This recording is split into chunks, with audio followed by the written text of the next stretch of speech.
Buenos días. El día de hoy vamos a continuar con nuestro estudio de la intercesión. El domingo pasado vimos la intercesión parte 1. Hoy vamos a ver la parte 2. Vamos a tener todavía más partes. Aún no me decido cuántas en total, porque quiero ir analizando cada caso que traigamos ante la congregación para ver con detalle lo que está sucediendo y poder aplicar todo lo que aprendimos acerca de la oración, ¿verdad? Así que la clase pasada, el domingo pasado, dijimos que intercesión es hablar en favor de alguien para conseguir un bien o para librarlo de un mal, ¿verdad? Y dijimos que cuando nosotros intercedemos por alguien más, en el sentido de la oración, es cuando le pedimos a Dios que le dé algo bueno a otra persona o que no le dé algo que nosotros no consideramos bueno, ¿verdad? Nuestra perspectiva de lo que es bueno y malo puede ser muy distinta a lo que percibe Dios, ¿verdad?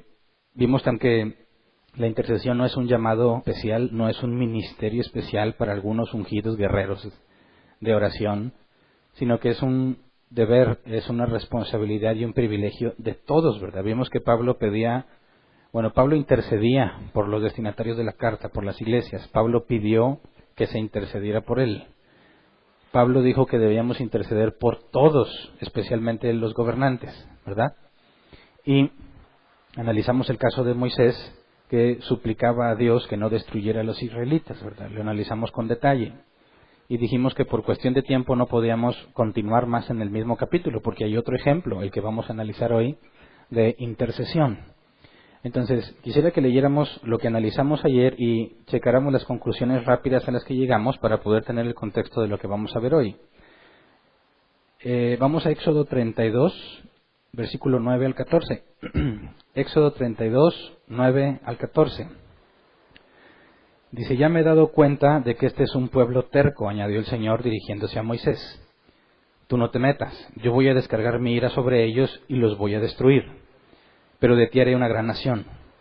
Moisés intentó apaciguar al Señor su Dios y le suplicó: Señor, ¿por qué ha de encenderse tu ira contra este pueblo tuyo que sacaste de Egipto con gran poder y con mano poderosa?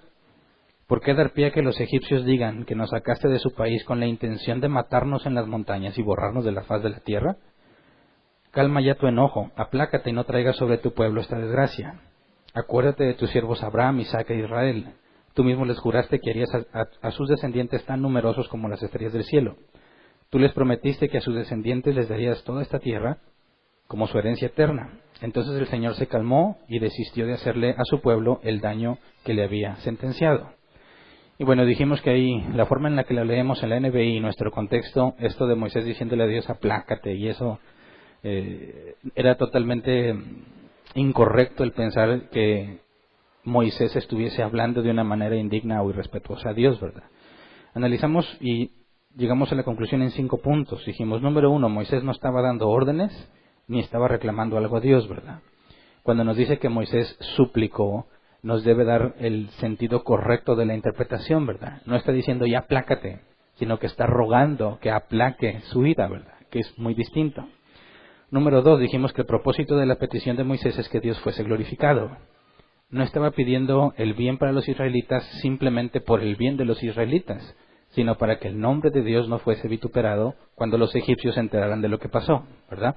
Así que, aunque estaba pidiendo a favor del pueblo, el objetivo de su petición es que Dios fuese glorificado. 3, estaba suplicando conforme a su voluntad, cuando menciona el juramento a Abraham, ¿verdad? Dios juró que así haría, así que Moisés estaba pidiendo de acuerdo a lo que Dios había dicho que haría. No le está pidiendo que cambie de planes, sino que haga lo que Él dijo que haría, que cumpla su voluntad. 4, vimos que Dios no cambia, Él es inmutable. Moisés no está tratando de cambiar a Dios, le está pidiendo que sea fiel a su juramento, y vimos que eso es precisamente lo que Dios hizo. No cambió con respecto al juramento que había hecho. Y 5, Dios no estaba decidido a matarlos. Esto era una prueba para Moisés. Vimos que a Moisés se le propuso: te bendigo a ti y mato a todos estos, yo de ti voy a hacer una gran nación, ¿verdad? Moisés tenía que decidir si buscaba su propio beneficio a costa de que les hiciera y diera a costa de que su justicia, la justicia de Dios, fuese derramada sobre los israelitas, o aunque él no recibiera esa bendición, abogar por los israelitas, ¿verdad? Entonces, en base a esto vimos que es un error muy grave pensar que se puede manipular a Dios en ese sentido, que tú le puedes ordenar, reclamar algo, etcétera. Vimos que la intercesión que Moisés está haciendo aquí está en armonía con todo lo que estudiamos acerca de la oración, ¿verdad? Dijimos, es un tema complejo porque si lo lees sin contexto, es muy fácil que saques conclusiones erróneas. Vimos que la aparente forma en la que Moisés le habla a Dios se parece a en la que muchos pseudocristianos lo que muchos pseudocristianos hacen cuando supuestamente ellos están orando, ¿verdad? Entonces, al analizar con detalle lo que está pasando, el original, y poner en armonía todo lo que ya estudiamos, vimos que resulta sencillo llegar a la interpretación correcta. Pero se requería un análisis detallado, y esto es importante. Dijimos que Dios, aunque la Escritura es clara y suficiente para que cualquier persona entienda con respecto a la salvación, hay muchas cosas que no son tan claras y Dios ha reservado para aquellos que escudriñan su palabra, ¿verdad? Para aquellos que se esfuerzan por entender lo que Dios dijo, aquellos que están buscando la verdad de lo que Dios dijo y no cómo acomodar los textos a su propia versión de la realidad o a su conveniencia. Dijimos que es de mucha bendición, hay mucha ganancia en profundizar en las Escrituras para ir conociendo a Dios. Ahora, por cuestión de tiempo ya no pudimos seguir analizando lo que seguía, pero hoy vamos a seguir analizando, porque en este mismo capítulo tenemos a Moisés intercediendo nuevamente, y esta vez lo hace de una manera distinta a la primera que ya analizamos. Vamos a Éxodo 32, versículo 30 al 32. Éxodo 32, 30 al 32. Dice, al día siguiente Moisés les dijo a los israelitas: ustedes han cometido un gran pecado, pero voy a subir ahora para reunirme con el Señor y tal vez logre yo que Dios les perdone su pecado. Volvió entonces Moisés para hablar con el Señor y le dijo: ¿qué pecado tan grande ha cometido este pueblo al hacerse dioses de oro? Sin embargo, yo te ruego que les perdone su pecado, pero si no vas a perdonarlos, bórrame del libro que has escrito.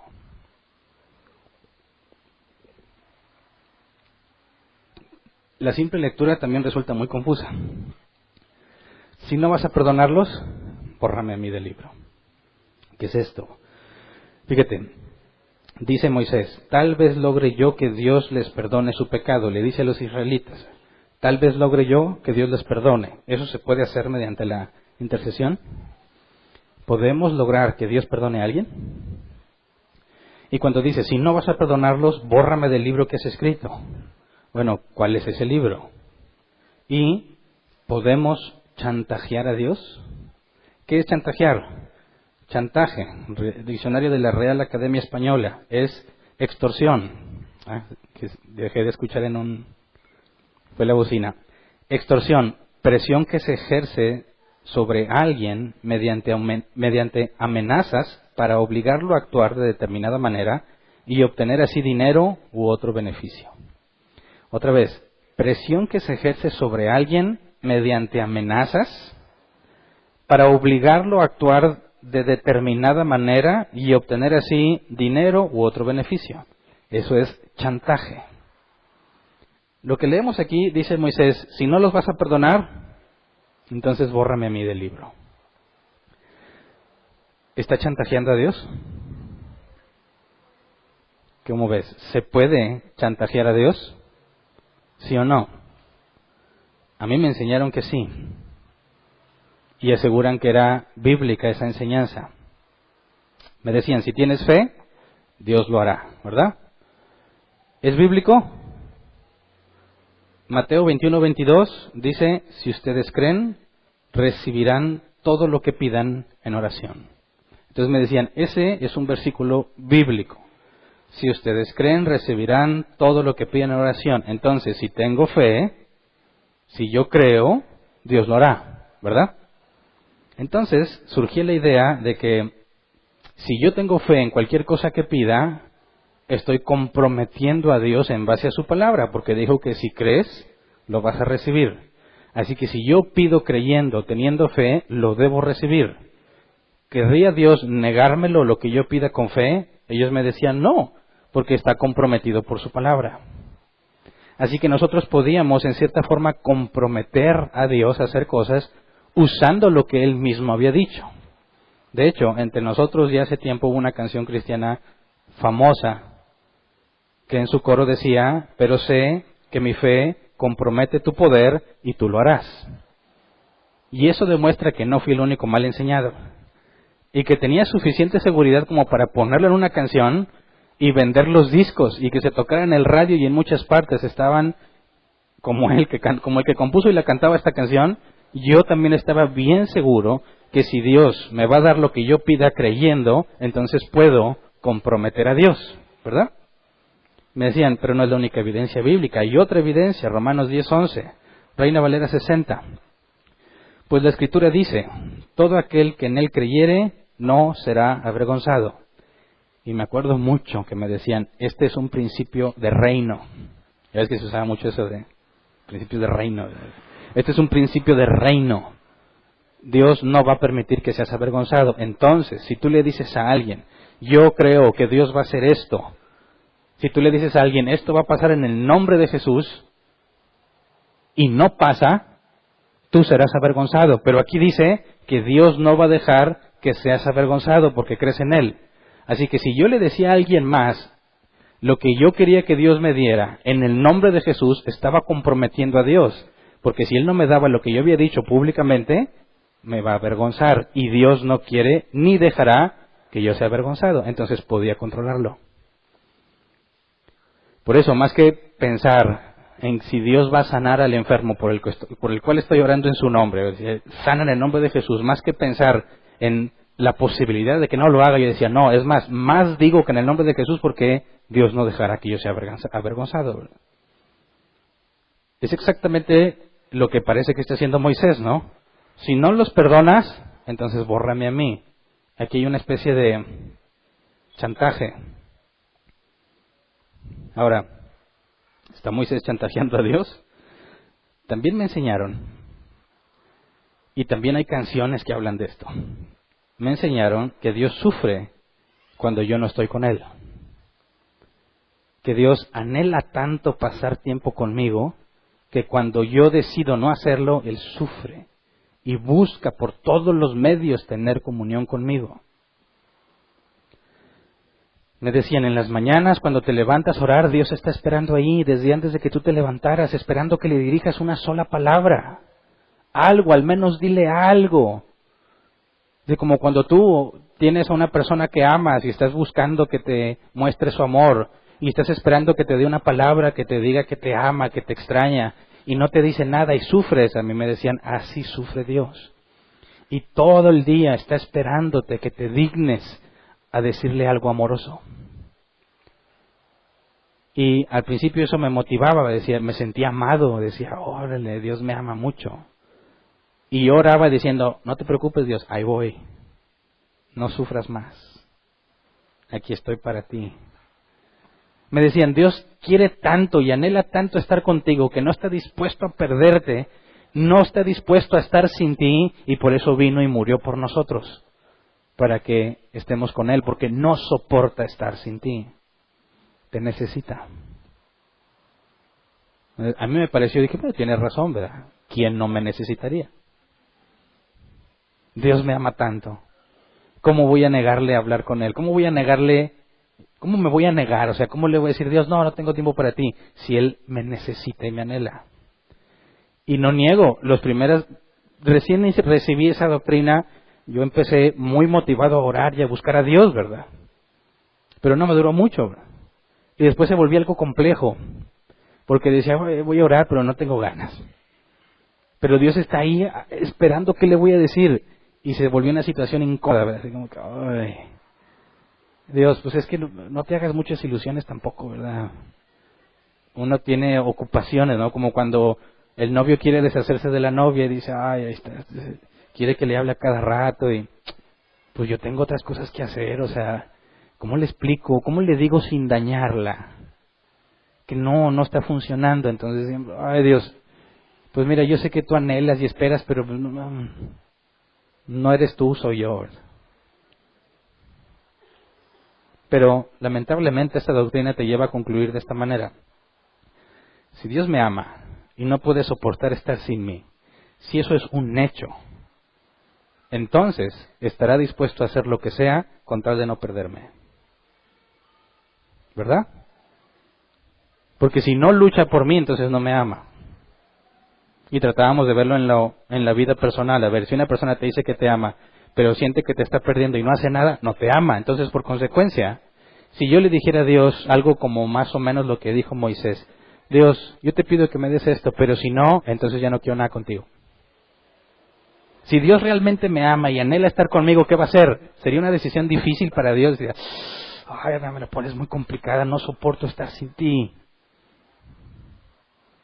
¿Cómo me pides que haga algo, o sea, que el no hacer algo haga que te pierda? Yo morí por ti, no tolero estar sin ti, así que va a ceder ante la presión porque te ama tanto. Eso es chantaje emocional. Cuando alguien te pide algo, yo me acuerdo que las mamás lo hacían, ¿verdad? Contaba mi mamá. ¿Vas a hacer esto? No me amas. Sí te amo. Entonces, ¿por qué no lo haces? Eso es, por definición, chantaje emocional, ¿verdad? ¿Está Moisés chantajeando a Dios? A ver, si tú no los perdonas, entonces bórrame del libro. ¿Es una amenaza? ¿Qué diría Dios al respecto? ¿Estamos interpretando bien? O, como en la clase pasada, estoy poniéndole de mi cosecha en la interpretación. ¿Pudiésemos chantajear a Dios? ¿Es posible o no?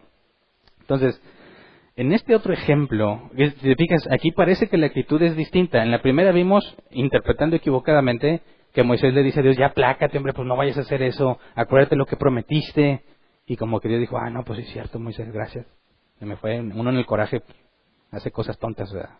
Muchas gracias, Moisés. Y ahora parece que le dice aquí Moisés a Dios, mira, si no los perdonas a ellos, olvídate de mí. Y lo triste es que muchos cristianos hacen eso. Tratan de chantajear a Dios, de ponerle presión, ya sea diciendo que porque tienen fe, o que porque si Dios no lo cumple van a quedar avergonzados, o que ya insistieron tanto como la viuda que le pedía al juez injusto, ¿se acuerdan cuando empezamos a estudiar qué era la oración? Y se convencen de que hay una forma de extorsionar a Dios, de chantajearlo, y que al mismo tiempo le agrada. O sea, han hecho a Dios una persona con problemas psicológicos, que tiene una enorme necesidad por las criaturas que Él creó y se vuelve dependiente de ellas, al grado en que las personas pueden manipular lo que Dios hace con tal de estar con ellos. Y es lo más absurdo que podrías imaginarte. Y lo más asombroso es que no lo dicen los ateos. Lo dicen los que se dicen cristianos. Y es muy triste y lamentable, ¿verdad? Entonces, antes de analizar el ejemplo con detalle, veamos esto del chantaje. ¿Es posible chantajear a Dios? ¿Puedes ponerle presión para que haga algo? ¿Puedes chantajearlo emocionalmente? Decir, Dios, aguas porque te me voy. No, recordemos, ¿se acuerdan del atributo de la aceidad? Hace como 70 temas lo vimos. La aceidad. ¿Qué era la aceidad? Dios tiene vida en sí mismo. No depende de alguien ni de algo. Dios es la primer causa, la causa no causada. Dios es el creador de todo. Vamos a Hechos 17, 22 al 25. Pablo hablando ante los atenienses. Pablo se puso en medio del Areópago y tomó la palabra. Ciudadanos atenienses, observo que ustedes son sumamente religiosos en todo lo que hacen. Al pasar y fijarme en sus lugares sagrados encontré incluso un altar con esta inscripción: a un Dios desconocido. Pues bien, eso que ustedes adoran como algo desconocido es lo que yo les anuncio.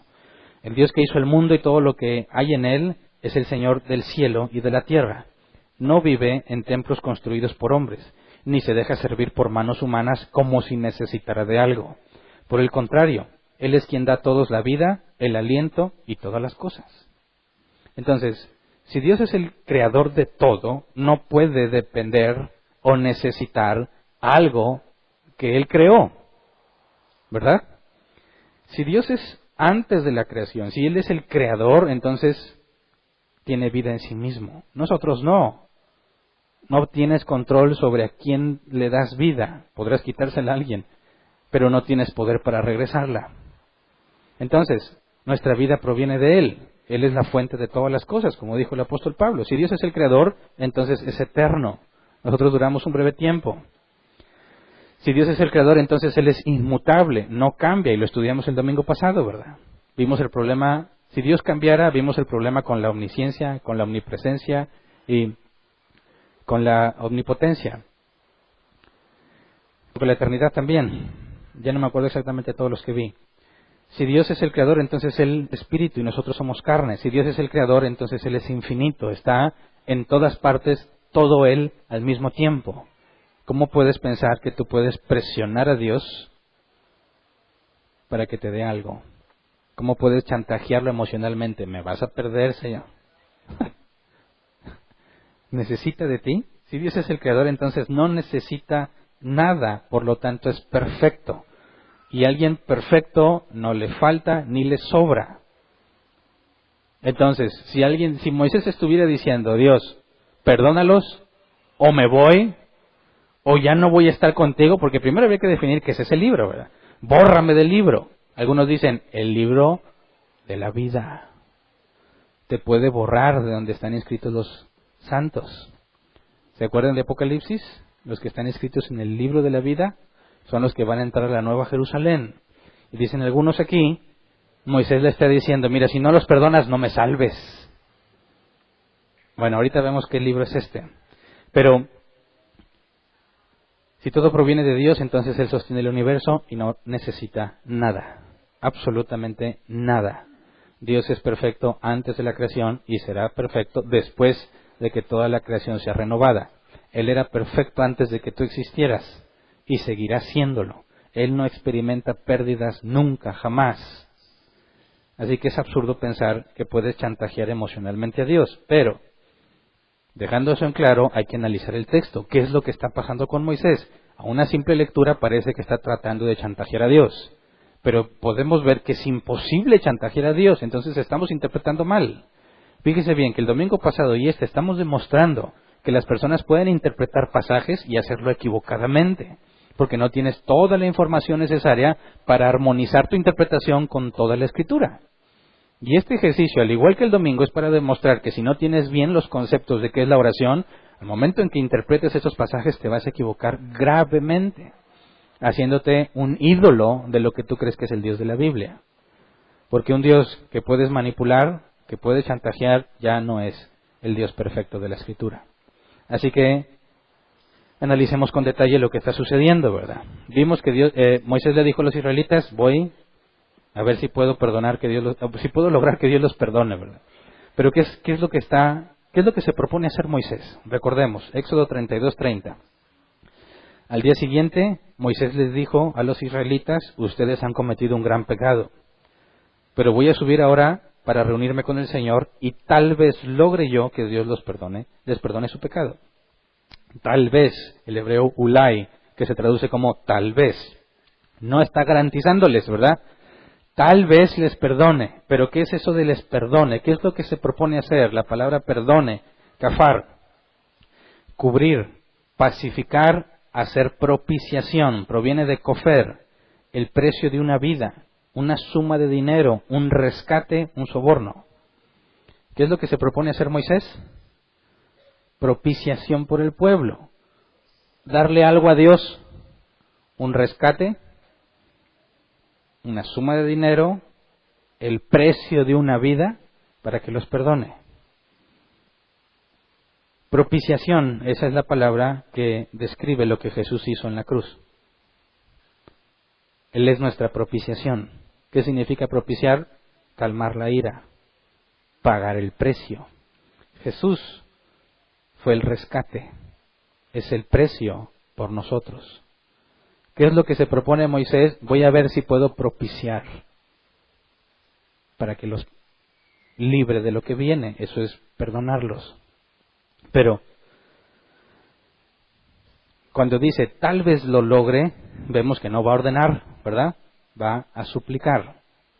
Ok, entonces fíjate, está diciéndoles, voy yo a suplicarle a Dios, conseguir que de alguna forma se pague el precio.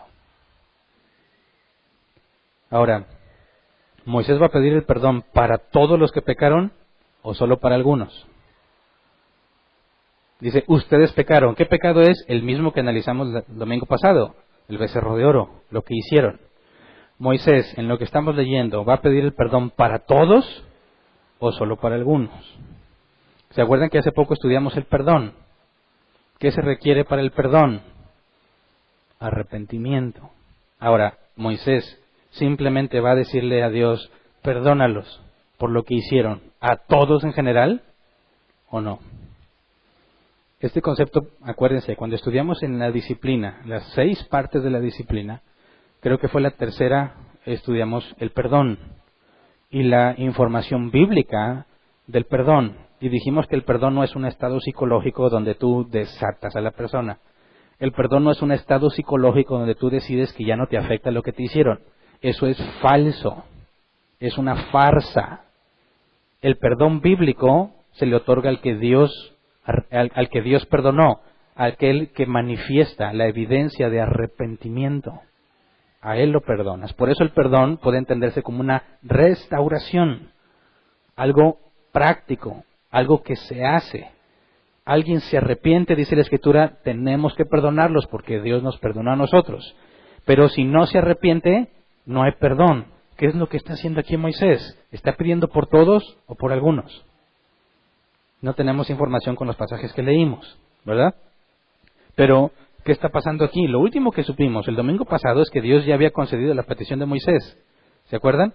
Éxodo 32:14. Entonces el Señor se calmó y desistió de hacerle a su pueblo el daño que le había sentenciado.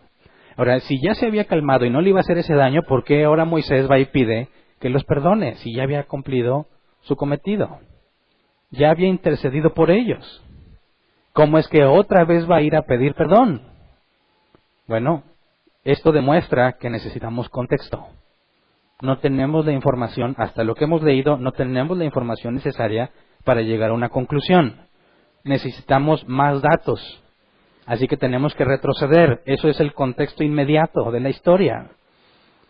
¿Cómo es que si ya les había concedido, o sea, si Moisés ya había intercedido por ellos, ¿por qué tiene que volver a interceder? ¿Se tiene que hacer muchas veces por lo mismo? No. Algo está pasando y no lo hemos visto, así que vamos a estudiar lo que pasó. Éxodo 32, 14 al 19. Entonces el Señor se calmó y desistió de hacerle a su pueblo el daño que le había sentenciado. Moisés volvió entonces del monte. Cuando bajó, traía en sus manos las dos tablas de la ley, las cuales estaban escritas por sus 2 lados. Tanto las tablas como la escritura grabada en ellas era obra de Dios. Imagínate. Tienes unas tablas que Dios no fue una piedra, la cortó y luego la lijó y la talló, dijo, ahora sí ya está, y luego empezar a escribir. No, Dios hizo todo. Tanto la piedra de la tabla, o sea, las lajas, como la escritura, obra de Dios. Viene Moisés, ¿verdad? Dice el versículo 17. Cuando Josué oyó el ruido y los gritos del pueblo, le dijo a Moisés, se oyen en el campamento gritos de guerra. Ahora, sabemos que cuando Moisés subió, Josué se estaba quedando ahí cerca para ver cuándo regresaba, ¿verdad? Bueno, se topa primero con Josué en su descenso. Él dice, oye, parece que hay gritos de guerra. A lo mejor los atacaron. Josué no se mueve, está esperando que Moisés baje, ¿verdad? A lo mejor se están peleando. Versículo 18, pero Moisés respondió, lo que escucho no son gritos de victoria, ni tampoco lamentos de derrota. Más bien lo que escucho son canciones. Ahora, fíjate que no le dijo, no, Dios ya me dijo lo que están haciendo, porque Dios ya le había dicho, ¿verdad? Ya se hicieron un ídolo, ya se descarriaron. Y Moisés le dice a Josué, Josué, a ver, ¿qué es lo que escuchas? ¿Victoria? ¿Derrota? No, canciones, están cantando. No se están peleando. Versículo 19, cuando Moisés se acercó al campamento y vio el becerro y las danzas, ardió en ira y arrojó de sus manos las tablas de la ley, haciéndolas pedazos al pie del monte. Ardió en ira. ¿No le estaba diciendo a Dios, aplácate? O sea, le estaba diciendo a Dios, no te enojes. Y luego él ve y se enoja. Y dice, avienta las tablas, las hace pedazos. ¿Qué está pasando aquí? ¿Es malo arder en ira? ¿Sí o no? ¿Quiénes son dados a arder en ira? Bueno, los que no quieren confesar, señálenlos a los que son muy dados a arder en ira. Porque no van a confesar su pecado, ¿verdad? Todos sentimos en determinadas circunstancias un detonante. Podrán decirte muchas cosas, pero pasa algo que en automático explota. ¿Es malo? ¿Sí o no? Yo sé que en el mundo explotamos por cosas incorrectas, ¿verdad? Pero siendo cristiano, ¿es malo?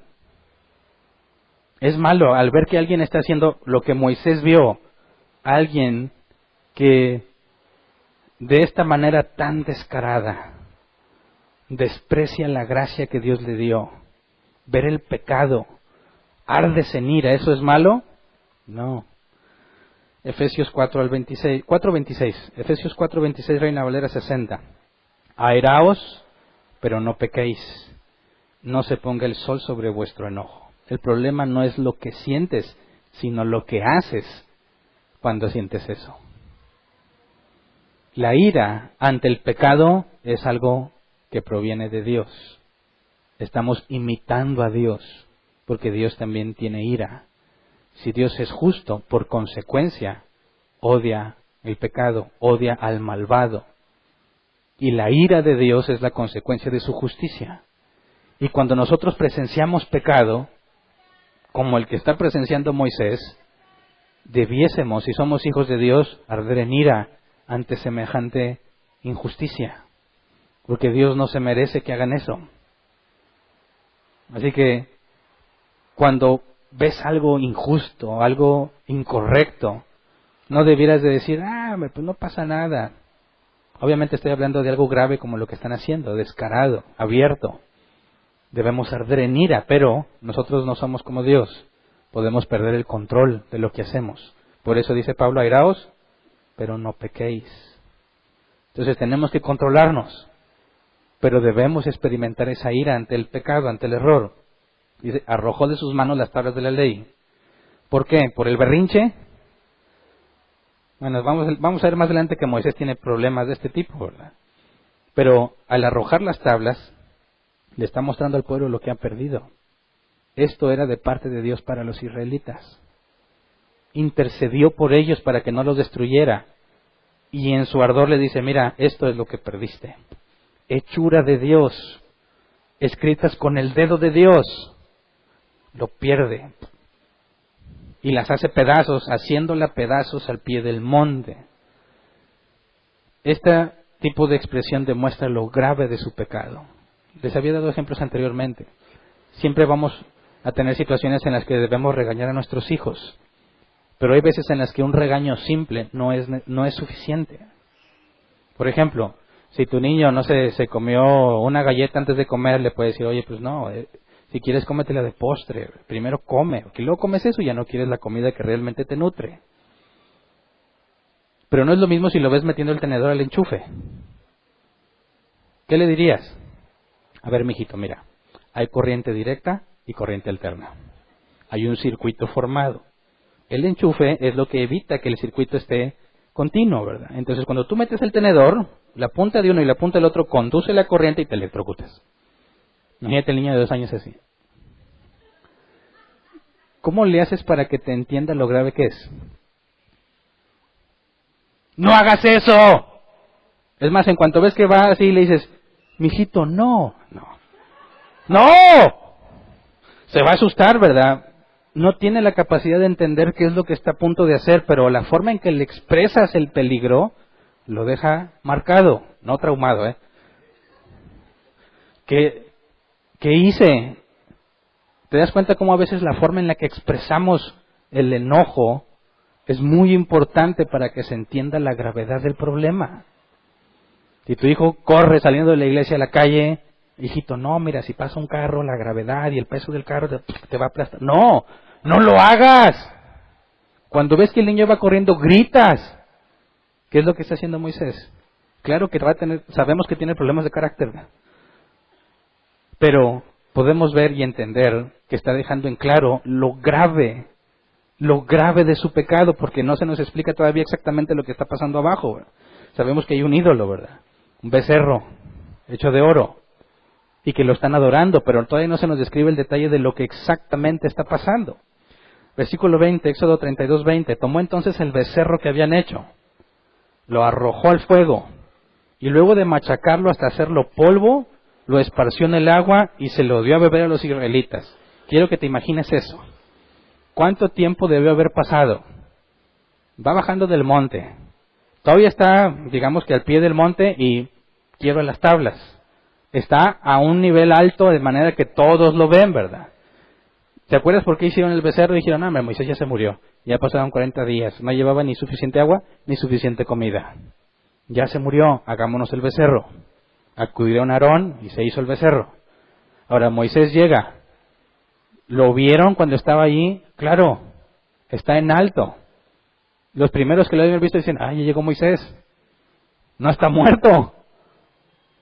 Quiebra las tablas, es algo que todos perciben, pero luego tiene que descender a donde está el becerro. Toda la celebración está enfocada en el becerro. ¿Crees que se dieron cuenta que Moisés fue al becerro y que lo agarró, lo arrojó al fuego y lo machacó hasta hacer polvo? Claro, toda la celebración está basada en ese becerro. Ahora, ¿cuánto tiempo se tardó en machacarlo? Y dices, bueno, ¿de qué estabas hecho? ¿De oro macizo o en chapa de oro? Si lo arroja al fuego, ¿qué tanto tiempo se requiere para que el calor del fuego derrita el oro como para machacarlo? Por eso, lo más probable es que era algo de madera bañado en oro, que se podía quebrar, echarlo al fuego y convertirlo en polvo en relativamente poco tiempo. Ahora, todos están viendo qué onda con el becerro, ¿verdad? Y imagínate Moisés, ¡ándale! Y todos viendo. Y luego dice, se las dio a beber. Eran miles. ¿Qué le dijo? A ver, todos una línea aquí. Le echaba el polvo, te lo tragas. Y el que sigue, órale, ¿cuándo iba a acabar? No está hablando de eso. Moisés lo explica con más detalle, Deuteronomio 9:21. Deuteronomio 9:21. Palabras de Moisés, luego aparté el becerro que ustedes se fabricaron, ese ídolo que los hizo pecar, y lo quemé en el fuego. Lo desmenucé y lo reduje a polvo fino y arrojé el polvo al arroyo que baja de la montaña. Es su única fuente de agua, todos toman de ese arroyo. ¿Y qué hizo Moisés? Lo echó ahí. El que iba a tomar agua, tarde o temprano, porque tenían sed y es su única fuente de agua, tuvo que decir, oye, pues aquí echaron todo lo que quedó, ¿verdad? Entonces, al darle el trago, necesariamente estás tomando con la contaminación que Moisés echó ahí, ¿verdad? O sea que eso de que se lo dio a beber a los israelitas no los puso en fila ni se aseguró que todos tomaran, sino que en un momento u otro todos iban a tener que tomar de ahí, ¿verdad? De hecho, vamos a ver más adelante en Segunda de Reyes, y no me acuerdo qué otro pasaje, donde se hace esto similar. Los ídolos que tenían los reducen a cenizas y en alguna ocasión lo echan en tumbas y en otra ocasión lo echan en un barranco. Está demostrándoles que ese ídolo que decían que era Dios, su Dios, no es nada. Ahí fue, hecho polvo. ¿Dónde está el poder de ese becerro? Es absurdo. Y luego confronta a Aarón, Éxodo 32, versículo 21 al 24. Su propio hermano, ¿verdad? Aarón le dijo, ¿qué te hizo este pueblo? ¿Por qué lo has hecho cometer semejante pecado? Hermano mío, no te enojes, contestó Aarón. Tú bien sabes cuán inclinado al mal es este pueblo. Pausa. ¿Lo tomó aparte o delante de todos? Delante de todos. Imagínate, ven que echó el becerro al fuego, se hace polvo, lo echa al arroyo y están todos viendo. Y luego ven que Moisés se va a otro lugar. Y ahí está Aarón parado y Moisés va hacia él. ¿Qué te hicieron? ¿Por qué has permitido que hagan esta maldad? ¿Qué responderías si tú fueras Aarón? ¿Qué es lo que dice Aarón? No te enojes, brother. Ellos me dijeron, bueno, tú bien sabes cuán inclinado al mal es este pueblo. Son bien malos. Delante de todo el pueblo, ¿verdad? Ellos me dijeron, tienes que hacernos dioses que marchen al frente de nosotros, porque a ese Moisés que nos sacó de Egipto no sabemos qué pudo haberle pasado. Yo les contesté que todo el que tuviera joyas de oro se desprendiera de ellas. Ellos me dieron el oro, yo lo eché al fuego y lo que salió fue este becerro. O sea, pésima excusa, ¿verdad? A ver, Aarón, a ver. Tú dijiste, tráigame todo lo que es de oro, ¿verdad? Sí. Y lo juntaste y luego, pues lo eché al fuego. Y luego, salió el becerro. Qué absurdo, ¿verdad? O sea, sobrenaturalmente, Aarón, ¿de qué está hablando? No tiene forma de defenderse. Ha quedado humillado ante todo el pueblo. Él es el primero, públicamente, que dice, no, pues es que ese becerro salió. No, reprendido públicamente, avergonzado públicamente, su propio hermano. No dijo, hombre, carnal, ¿cómo te ayudamos, carnal? No, pues tú no digas nada, no sé, vamos a inventar otra cosa, pero yo te echo la mano, entre familia, ¿verdad? Que nadie sepa. No, delante de todos. La Escritura dice algo muy similar, el anciano que peque, repréndelo en público. El pueblo está en pésimas condiciones. Éxodo 32:25. Al ver Moisés que el pueblo estaba desenfrenado y que Aarón les había permitido desmandarse y convertirse en el hazmerreír de sus enemigos, pausa, que es ese solo versículo, tenemos que entender lo que dice aquí en el original. Al ver Moisés que el pueblo estaba desenfrenado en hebreo, es la palabra para.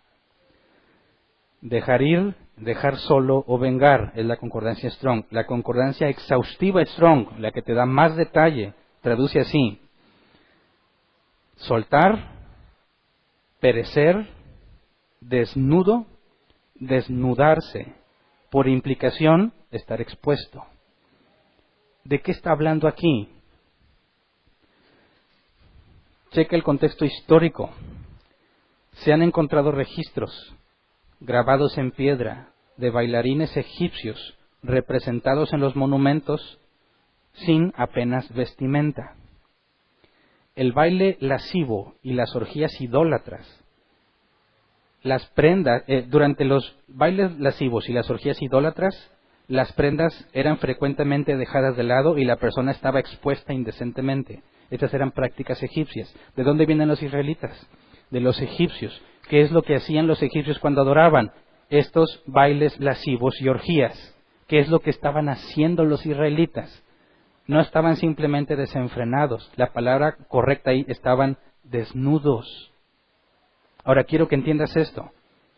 El pueblo se enteró que Moisés había regresado, ¿verdad? Vio que rompió las tablas.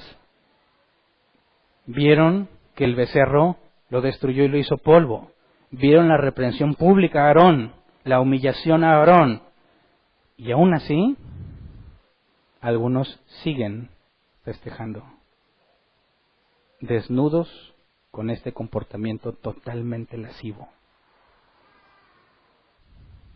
¿Te das cuenta?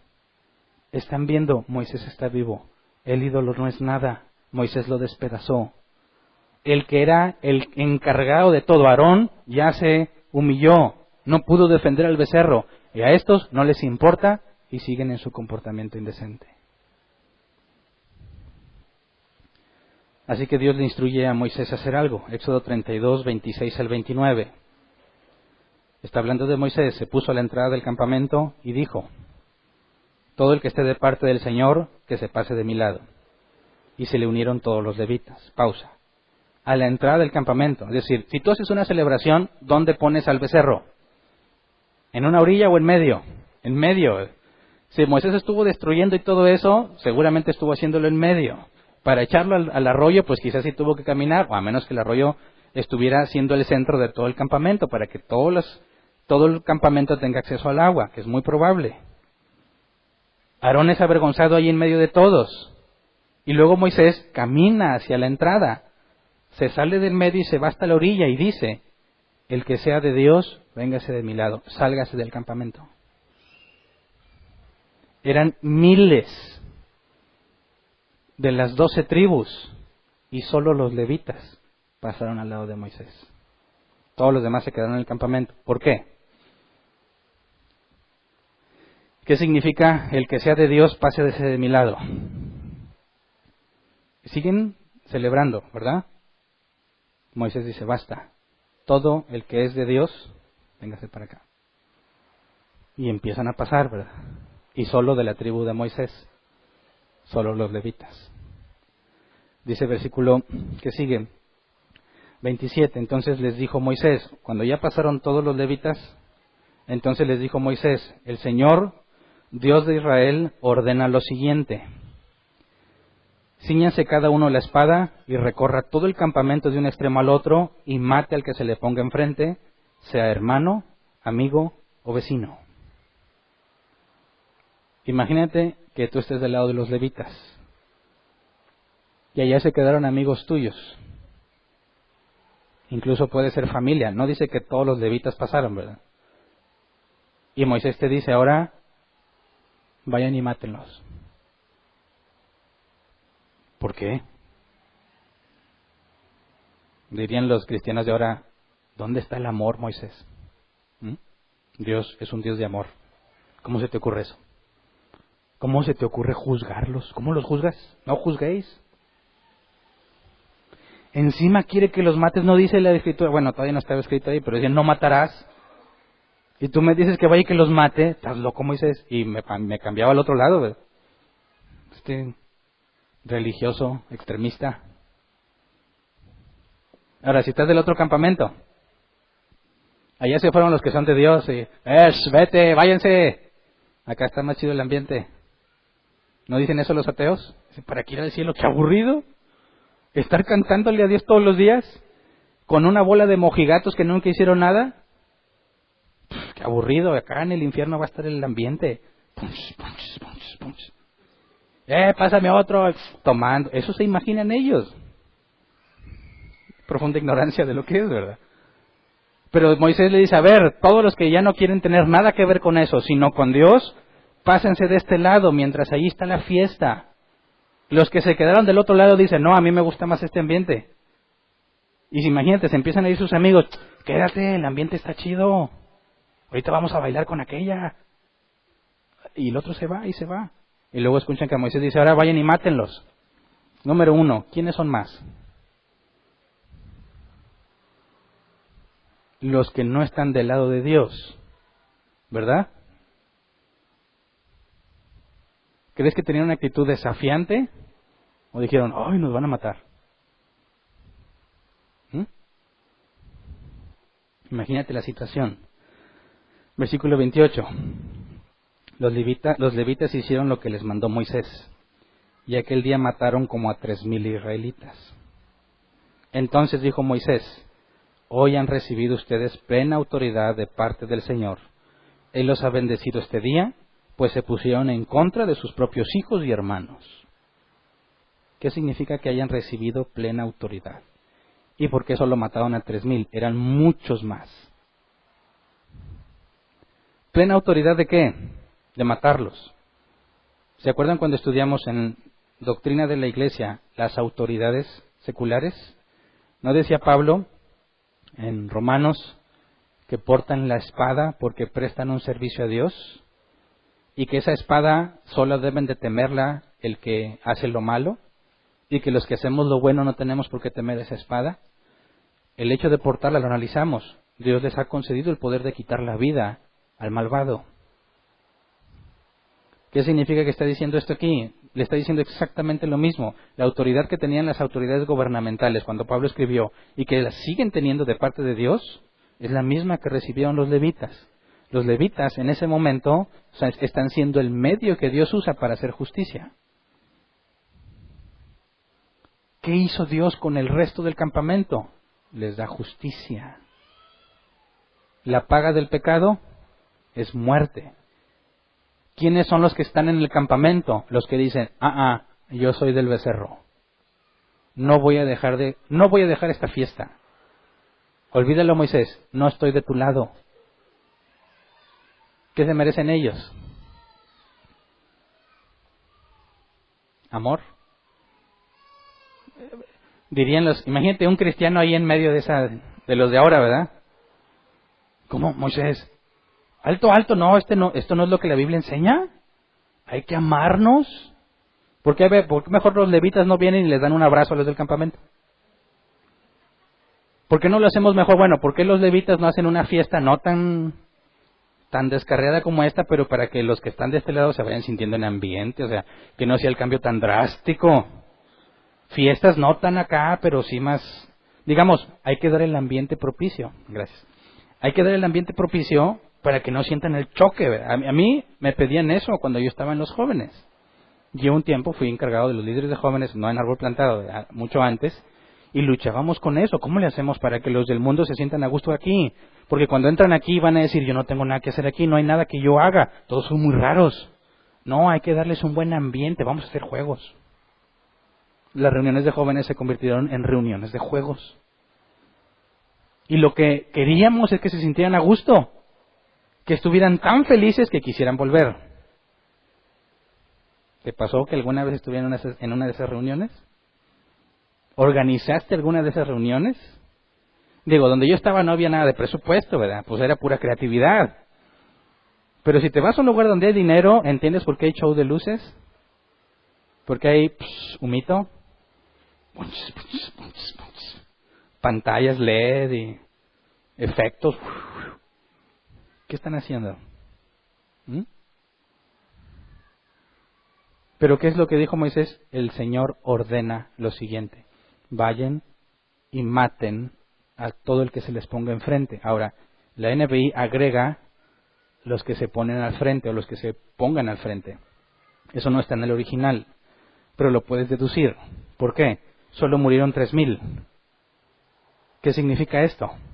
Solo se pasaron los levitas, obviamente no todos, porque si dice que mataran a quien sea, aún a su hermano, tendría que ser levita, ¿verdad? Pero eran muchos más los que estaban en contra de Moisés, los que dijeron que estaban a favor del becerro. Pero solo murieron 3,000. ¿Qué significa? Que hubo un traspaso mientras se llevaba a cabo la justicia. Que cuando salieron los levitas portando la espada y entran al campamento, que la NBI dice, mata al que se te ponga enfrente, hace una distinción, porque no mataron a todos los del campamento. Sino que al ver que vienen unos, quizás todos están así que no te atreves, y luego matan a uno. Tuvo que haber algo de parte de Dios en ese momento. Porque si no dijeran, agárrenlo, y entre todos los matan. Hubo conciencia de pecado. Empezaron a ver lo que pasa y empezaron a cambiarse de campamento. Empezaron a pasarse del lado del Moisés. Pero los que estaban obstinados, decididos a rebelarse, son los que murieron. 3,000.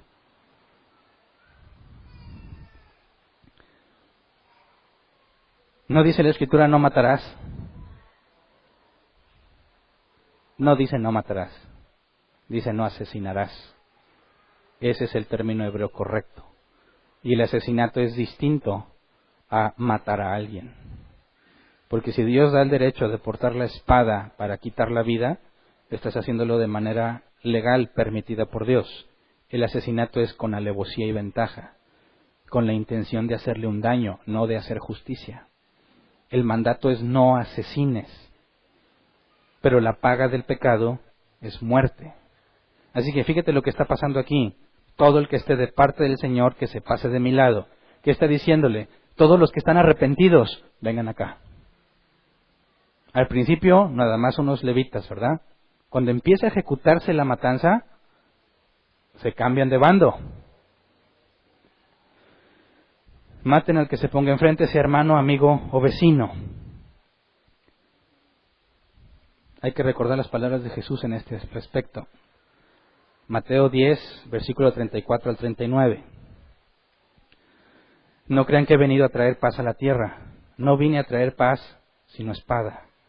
Porque he venido a poner en conflicto al hombre contra su padre, a la hija contra su madre, a la nuera contra su suegra. Los enemigos de cada cual serán los de su propia familia. Pausa. ¿No te pasó eso cuando trataste de enseñar doctrina bíblica? ¿No te pasó eso cuando les dijiste, ahora soy cristiano? ¿No hay entre ustedes personas que tuvieron que cortar relación con su familia porque los desprecian por lo que enseñan, por lo que creen? Luego dice en versículo 37, el que quiere a su padre o a su madre más que a mí, no es digno de mí. El que quiere a su hijo o a su hija más que a mí, no es digno de mí. Y el que no toma su cruz y me sigue, no es digno de mí. El que se aferre a su propia vida la perderá, y el que renuncie a su propia vida por mi causa la encontrará. ¿De qué amor nos está hablando aquí? Ágape. Lo que se hace intelectualmente, no emocionalmente. ¿Qué implicaba que un levita que esté del lado de Moisés le perdone la vida al que está en el otro porque es su familia? Rebelión contra Dios. Complicidad en su pecado. Los levitas no dijeron, pues vamos a matarlos, no. Estaban cumpliendo la instrucción de Dios. Y lo que está diciendo aquí Jesús es que cualquiera de nosotros que prefiere desobedecer a Dios con tal de estar bien con los suyos, no es digno de Dios. No está diciendo, a ver, ¿a quién amo más? Ay, amo mucho a Dios y luego veo a mi hijo. A ti poquito, porque tengo que amar más a Dios. No está hablando de eso. Está hablando de las mamás que dicen, yo sé que se merece una reprensión, pero es tan bonito. Es mi hijo, es bueno. No. Yo tengo otro método. Yo voy más por el camino del amor, desobedeciendo lo que la Escritura enseña.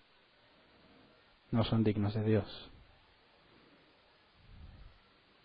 Por eso decía, ustedes, le dijo Moisés, se han ganado un lugar especial, porque amaron a Dios antes que a los suyos. Decidieron que se haga lo que Dios ha dicho, no importa el precio. Porque estos que murieron, lo hicieron por su propia decisión. Pudieron pasarse al otro campamento y no quisieron. No hubo arrepentimiento. Los que se pasaron del lado de Moisés son los que Dios les concedió ver su pecado. Aún seguramente, como vamos a ver, ahí había mezclas de gente que nomás tuvo miedo a su vida y se cruzó. Pero esa distinción, vengan acá los que no son del becerro, los que son de Dios, eso es arrepentimiento. Se les está diciendo, vengan acá los que se arrepienten, los que no quédense ahí. Se quedaron ahí, justicia de ellos, justicia de Dios sobre ellos. No está haciendo nada malo Dios, está siendo justo. Luego, Éxodo 32:30, al día siguiente. Imagínate cómo durmieron todos ese día. Al día siguiente, Moisés les dijo a los israelitas, ustedes han cometido un gran pecado, pero voy a subir ahora para reunirme con el Señor y tal vez logre yo que Dios les perdone su pecado. Pregunto, ¿ya estamos en posición de responder la pregunta? ¿Moisés va a pedir el perdón para todos los que pecaron o solo para algunos? Solo para los que dicen arrepentirse. ¿Te das cuenta? No está intercediendo genéricamente por todos. No está diciendo, están bien mal, no les importa, pero yo te pido por ellos. Esa falsa espiritualidad. No, eso no es así. Señor, a ellos no les importa, pero yo te pido que los perdones. Si no los perdonas, bórrame a mí. No está sucediendo eso.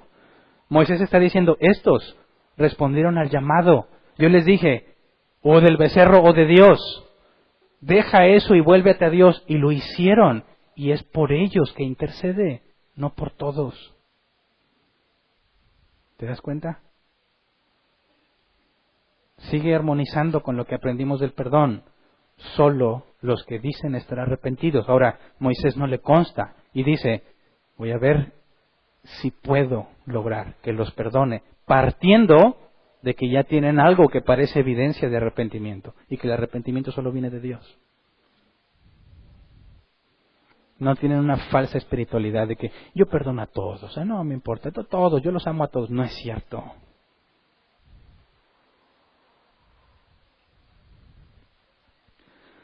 Moisés va a pedir propiciación. Señor, cubre sus faltas.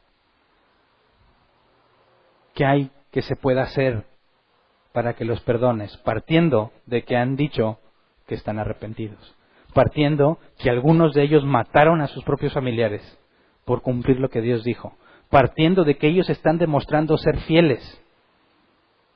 Va y le ruega conforme a su voluntad. La Escritura dice que Dios no rechaza un corazón contrito y humillado.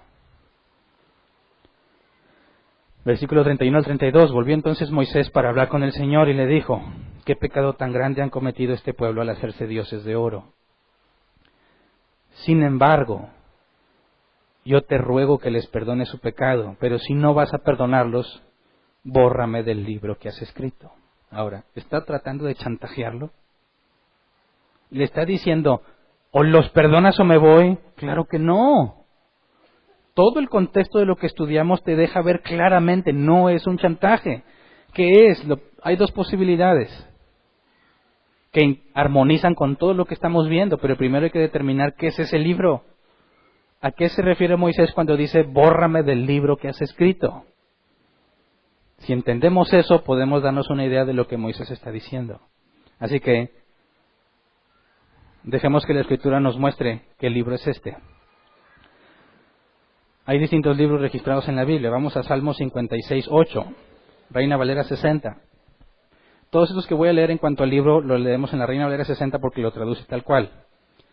De manera que quede más claro. Salmo 56:8 dice, mis huidas tú has contado. Pon mis lágrimas en tu redoma. ¿No están ellas en tu libro? Aquí está hablando de un libro que registra nuestras acciones. Todo lo que hacemos. Todo lo que las personas hacen. Ahora, no está hablando en sentido literal, ¿verdad? Dios es omnisciente. Nosotros escribimos cosas en los libros para que no se nos pierda ese conocimiento. Dios lo sabe todo. Esta es una manera de expresar cómo Dios registra lo que hacemos, cómo es que Él justamente con la evidencia toma decisiones. Entonces está hablando esto es un lenguaje antropomórfico. Está explicando cómo es Dios en términos humanos y está diciendo que hay un libro donde se registra todo lo que hacemos. Luego, Isaías 4:3, Reina Valera 60, nos habla de un registro de los vivientes, un libro con el registro de todos los que están vivos. Dice, y acontecerá que el que quedare en Sión y el que fuere dejado en Jerusalén será llamado santo, todos los que en Jerusalén están registrados entre los vivientes. Hay un libro de los que contiene a todos los que tienen vida. Ahora, Salmo 69:28. Hay un libro de los justos, distinto al libro de los vivientes.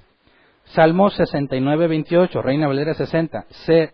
Sean raídos del libro de los vivientes y no sean escritos entre los justos. Dos libros distintos. El libro de los vivientes, sean raídos de ese libro, quitados de ese libro es que mueran. Si tú estás en ese libro es porque estás vivo. Si te quitan de ese libro es porque estás muerto. Sean raídos del libro de los vivientes, o sea, que Dios les quite la vida. Y no sean escritos entre los justos. Este es otro libro, los que han sido declarados justos. Entonces, tenemos el libro de registro de nuestro obrar. El libro de donde están los que tienen vida. Y el libro de los que Dios declaró justos. Ahora, vamos a Apocalipsis. Todo esto está en el Antiguo Testamento. Vamos ahora al Nuevo Testamento, Apocalipsis. Encontramos referencias a estos libros. Apocalipsis 20:12 al 15, Reina Valera 60.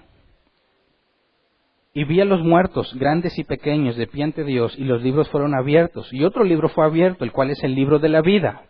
Y fueron juzgados los muertos por las cosas que estaban escritas en los libros según sus obras. Aquí ya tenemos dos libros. El de la vida y los libros según sus obras. Ahora, ¿este de la vida qué es? Versículo 13. Y el mar entregó los muertos que había en él, y la muerte y el Hades entregaron los muertos que había en ellos, y fueron juzgados cada uno según sus obras. Y la muerte y el Hades fueron lanzados al lago de fuego. Esta es la muerte segunda. Y el que no se halló inscrito en el libro de la vida fue lanzado al lago de fuego. ¿Cuál es este libro de la vida? ¿El de los vivientes o el de los justos? Es que confunde. A ver, el libro de los vivientes y el libro de la vida, dice, pues como que a lo mejor son el mismo.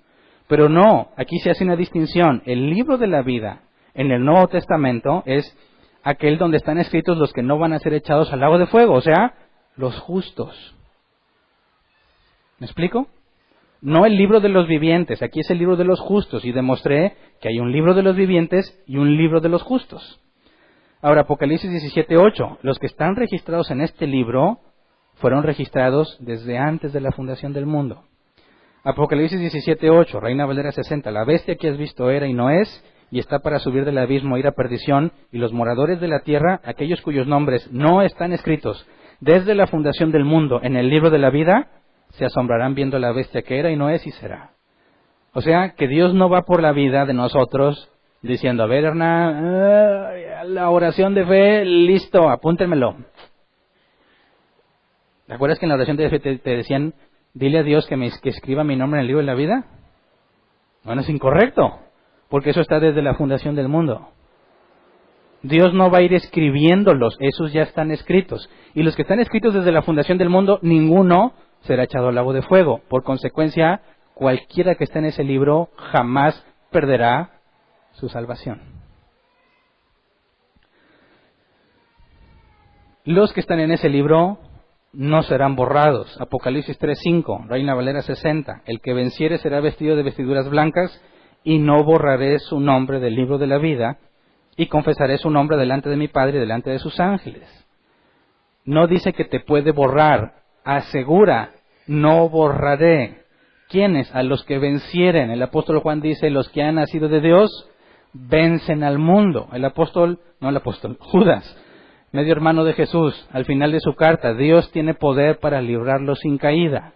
El apóstol Pablo, el que empezó la buena obra en ustedes, la terminará hasta la venida de Cristo. Llegaremos a la estatura del varón perfecto. Tu nombre no es borrado una vez que se escribió. Ese es el libro de la vida, no el de los vivientes. Por último, Apocalipsis 21:27, Reina Valera 60. No entrará en ella ninguna cosa inmunda o que hace abominación y mentira, sino solamente los que están escritos en el libro de la vida del Cordero. ¿De qué libro habla Moisés? ¿Está hablando del libro donde están registrados los justos? No, porque si ya hubiesen sido declarados justos, no tiene por qué interceder por ellos para perdón. Está hablando del libro de los vivientes. Entonces, ¿qué dice Moisés? Si no los vas a perdonar, es mejor que me mates. ¿Eso es chantaje? Es, perdónalos o mátame. Y Dios dirá, está difícil, Moisés, porque te anhelo, deseo estar contigo, y si te mato ya no voy a estar contigo, entonces los voy a perdonar. No. Está expresando una de dos cosas. Partiendo de esto, Moisés realmente desea el perdón para aquellos que dicen estar arrepentidos. Y se está expresando de la misma manera en que se expresa Pablo en Romanos 9:1-3. Vamos a Romanos 9:1-3, NBI. Dice, digo la verdad en Cristo, no miento. Mi conciencia me lo confirma en el Espíritu Santo. Me invade una gran tristeza y me embarga un continuo dolor. Desearía yo mismo ser maldecido y separado de Cristo por el bien de mis hermanos, los de mi propia raza.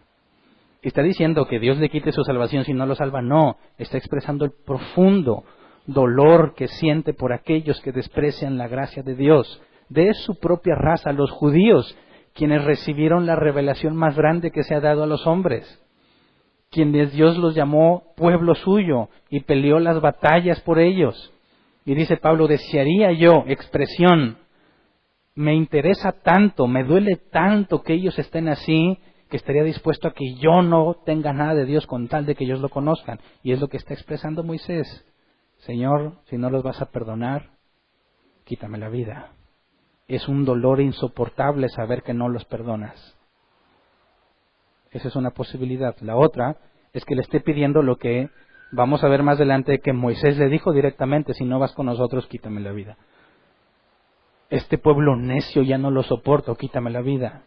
Está diciéndole, Señor, no puedo soportar estar con esta gente si tú no los perdonas. Si no los perdonas, quítame la vida. Estas dos interpretaciones armonizan con todo lo que hemos visto y demuestran que no puede ser chantaje emocional. ¿Me explico? Entonces, ¿qué le responde Dios? Versículo 33-34, el Señor le respondió a Moisés, Solo borraré de mi libro a quien haya pecado contra mí. Tú ve y lleva al pueblo al lugar del que te hablé. Delante de ti irá mi ángel. Llegará el día en que deba castigarlos por su pecado, y entonces los castigaré. Fue así como por causa del becerro que había hecho Aarón, el Señor lanzó una plaga sobre el pueblo. Ok, ¿funcionó esta intercesión? No. ¿Qué es lo que Dios les dice? A ver, Moisés, quizás te sientes muy mal por lo que yo pueda hacer con ellos. Quizás deseas con todo tu corazón que yo los perdone, pero esto no es así. Yo borraré de mi libro a quien haya pecado contra mí. Está diciendo, la paga del pecado es muerte. Tú ve y lleva al pueblo, haz lo que yo te digo que hagas. Llegará el día en que deba castigarlos por su pecado, y entonces los castigaré. Toda esa generación murió en el desierto. Fue así como por causa del becerro que había hecho Aarón, el Señor lanzó una plaga sobre el pueblo. Y encima a todo ese pueblo le envió una plaga. ¿Funcionó la intercesión de Moisés? No. ¿Por qué? Porque es inalterable la soberanía de Dios. Dios no tenía a estos registrados en el libro de la vida. Estaban en el libro de los vivientes y le dice, va a llegar el día en que los voy a quitar de ese libro, porque eso es lo que merecen, eso es lo justo. Y recuerda, la misericordia de Dios no es algo que esté obligado a hacer. No lo voy a leer por cuestión de tiempo, pero un poco más adelante, Moisés le dice a Dios, muéstrame tu gloria. Y Dios le dice, no, podrás ver mis espaldas. Y cuando pasa, Dios proclama su nombre. Tendré clemencia de quien quiera tenerla y seré misericordioso de quien quiera serlo. No puedes tú lograr el perdón de otra persona intercediendo. Eso es algo que está definido desde antes de la fundación del mundo. ¿Me explico? Sí, interceder, como dijo Santiago, la oración eficaz del justo puede mucho, siempre y cuando va de acuerdo a su voluntad. Y si Dios decidió darle justicia a alguien, no importa cuánto ruegues y supliques, es inalterable. Así que hay limitaciones a la intercesión. Igual que con la oración, sigue sujeto a la voluntad de Dios. Que ninguno de nosotros diga, oré por mi marido 20 años y al fin Dios lo salvó, como si hubiese sido el precio a pagar por su salvación. ¡Qué absurdo! Tus 20 años no sirvieron de nada. La última vez que oraste, esa es la que Dios escuchó. Todos los 20 años atrás no te escuchó porque no era su voluntad. Solo te escuchó una. No acumulaste 20 años. Solo pediste conforme a su voluntad la última vez que oraste. ¿Me explico? ¿Te atreverías a chantajear a Dios? Decirle, Dios, ya te comprometí. Yo tengo mucha fe. No sé cómo le vas a hacer. Me lo vas a dar porque tu palabra dice. Qué gente tan ignorante. Es muy doloroso ver. Me duele en el alma cada que leo estos pasajes. Decimos, ¿cómo pudieron hacer los israelitas semejante cosa? Y eso mismo hacemos nosotros muchas veces. Y lo mismo pasa entre nosotros. Personas incapaces de ver la enorme gracia que Dios les ha dado. Y deciden vivir en sus deleites. No querían pasarse el campamento de Dios, preferían seguir desnudos en su fiesta. ¿Cómo desprecias semejante gracia por algo tan insignificante? Y es la esencia de cada pecado que cometemos. Cada pecado que cometemos es la misma traición que los israelitas hicieron a Dios cuando fabricaron su becerro. Nosotros no tenemos un becerro ahora, el becerro eres tú.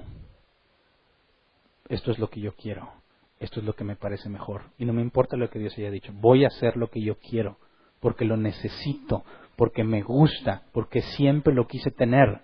Es exactamente la misma traición. Y a pesar de todo, seguimos con vida. Y si fuiste transformado, sigues siendo su hijo. Y te va a disciplinar. Entre todos los que están ahí están Josué, Caleb y todos los descendientes de la generación, que para ellos esto es disciplina. Mientras que para toda la generación que murió, es parte de la ira.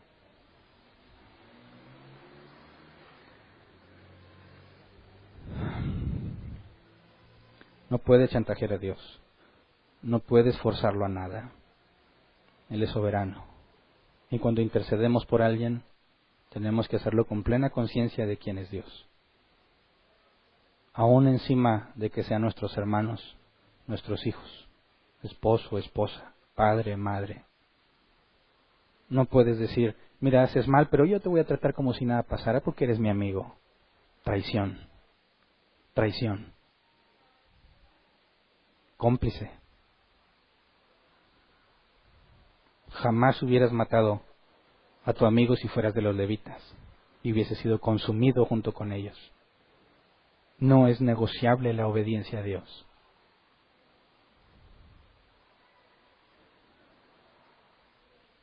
Vamos a ver más ejemplos, si Dios quiere, el próximo domingo, de oraciones de intercesión que Dios decide no conceder. Para recordarnos y hacernos valorar cada cosa que Dios te conceda. Pensamos y que teniendo un pensamiento positivo puedo conseguir lo que yo me proponga. No, Dios es soberano. ¿Se acuerdan de los hijos de Job? Que Job ofrecía sacrificio por ellos todos los días porque eran malvados. ¿Qué hizo Dios con los hijos de Job? Los mató en un instante. ¿De qué sirvió todo lo que Job hizo? De nada. Dios ya había designado el tiempo en el que morirían y su muerte sería aprendizaje para Job. Así que debemos tener mucha humildad cuando vamos a interceder. Humillándonos, reconociendo quién es Él. Y cuando Él nos concede lo que le suplicamos, debe ser enorme el regocijo, la alegría de saber que pedimos lo que a Dios le agradaba. ¿Me explico? Que vamos a ponernos de pie y vamos a orar.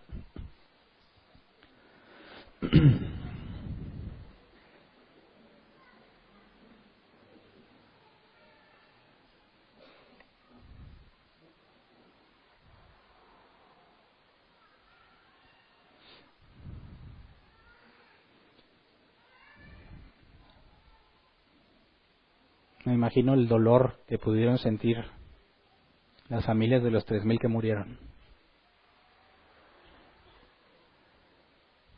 Y me imagino que no es tanto por el hecho de que murieran,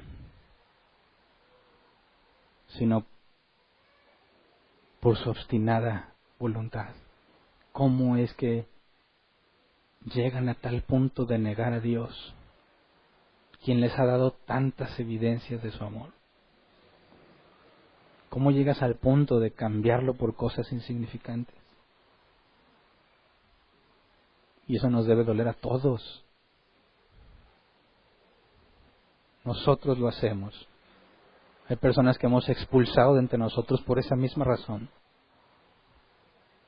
Y no les deseamos el mal. Duele que hagan ese tipo de cosas. Imagínate el campamento, los días que siguieron. ¿Cómo estaba el ambiente? Sin embargo, vamos a ver, en nuestro estudio secuencial, que de días adelante Moisés entraba a su tienda para tratar los asuntos del pueblo. La nube, manifestación de la presencia de Dios, bajaba sobre la tienda de Moisés y todos se inclinaban, rostro al suelo, mientras la nube estuviera ahí, humillados totalmente. Siempre nos han dicho, lo hemos escuchado, el pecado debe dolernos, y suena confuso, porque el pecado lo disfrutaste. Es como me duele si hago lo que me gusta. Que no está hablando del hecho de lo que hiciste.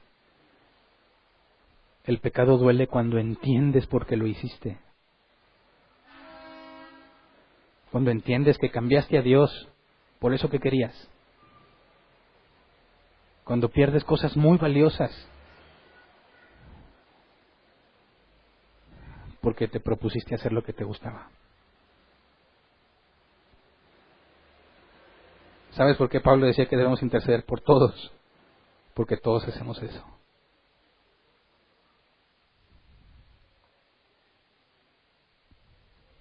Necesitamos vivir humillados ante Dios. Saber que no se trata de la acción que hicimos, sino de la traición.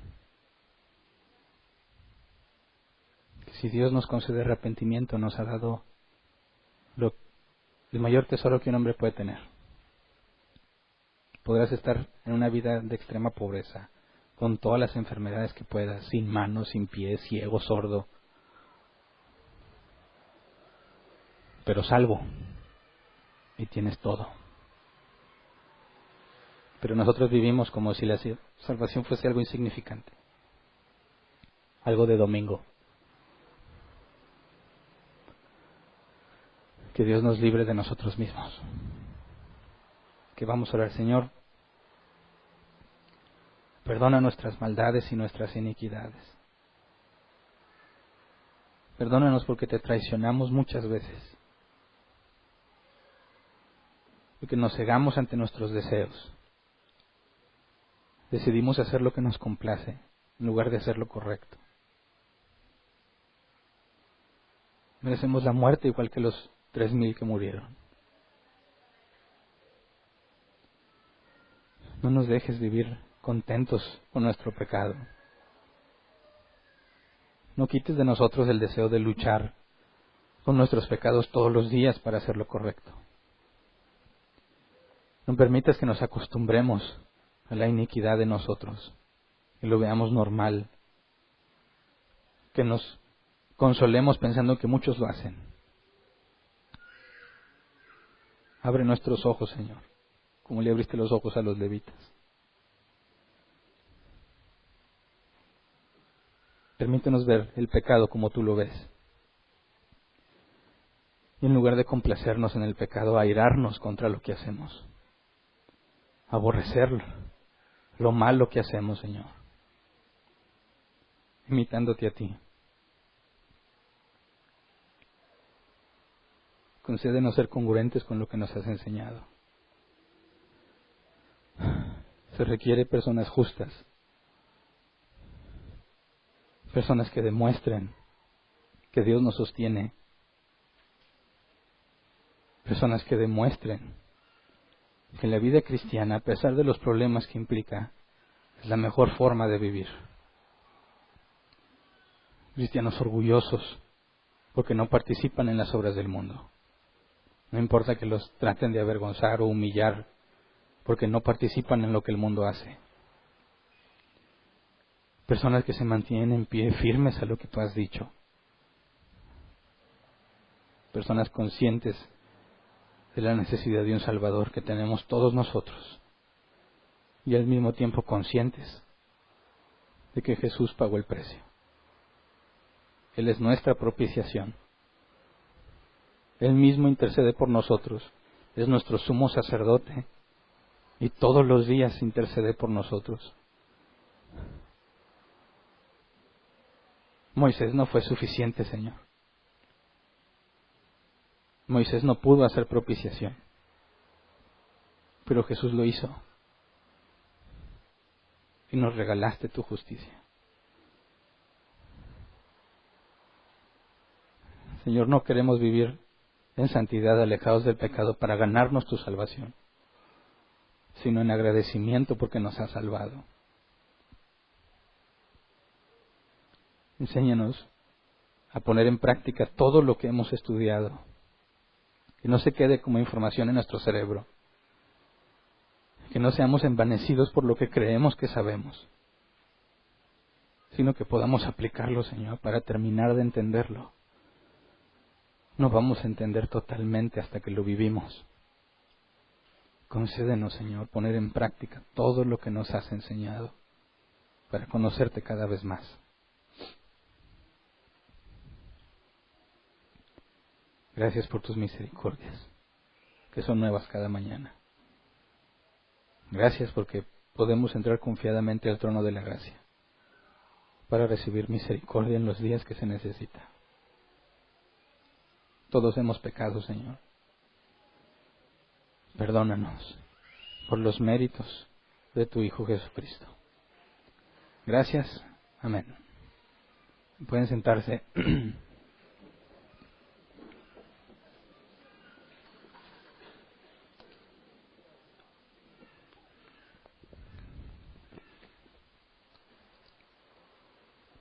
Pasemos a la sección de preguntas y respuestas. Tenemos 15 minutos. Si nos queda tiempo, buscamos responder las preguntas en línea, si es que las hay. No se necesita que tengas antigüedad para preguntar, aunque sea la primera vez. Levanta la mano, te llevan el micrófono y haces tu pregunta de forma pública, ¿verdad? Para que todos podamos beneficiarnos de tu duda. Quizás algunos sepan la respuesta, quizás otros tienen la misma duda, o quizás nunca se imaginaron lo que te ibas a preguntar, y eso nos lleva a aprender, ¿verdad? Por eso es la intención de hacer públicas las preguntas, para que todos podamos razonar lo que preguntas y ver qué responderíamos, si lo habíamos pensado o no, y enriquecer lo que estamos estudiando, ¿verdad? Y al mismo tiempo demostrar que no tengo nada que ocultarles, que lo que les enseño tiene que tener fundamento bíblico, tiene que armonizar con la Escritura, ser lógico, coherente, razonable, para estar seguros de que estamos haciendo nuestro mejor esfuerzo, ¿verdad? De que alguien tiene una pregunta, levante su mano y le llevan el micrófono. Ahí atrás, por favor.